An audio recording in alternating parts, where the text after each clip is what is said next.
Hello မင်္ဂလာပါရှင်အီစုပါအီစုကလေဒီကြောက်ကိုလေနေပွင့်မှပဲကောင်းကောင်းလေးရိုက်ပြီးမှတင်ပေးမယ်ဆိုပြီးမှလုပ်နေတာ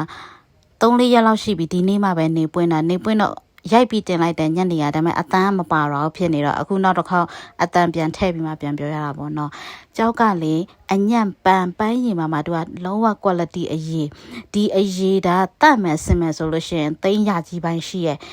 သူကအခုဒီကြောက်ကမျက်နာတော့ရှင်းတယ်အထက်မှာ inclusion လေးတော့ပါတယ်အထက်ခတ်လို့ရှိရင်တော့လုံးဝမသိတော့ဘူးသူကလေကလတ်ချိန်3ကလတ်ကြော်တော့မှရှိတယ်ဆိုတော့ဘလို့ပဲဖြစ် quality တန်းတစ်ခုတော့ဝင်ပါတယ်ဒါကြောင့်မို့ရာသေးပိုင်းဈေးလေးနဲ့တော့ရောင်းပေးမယ်ရှင်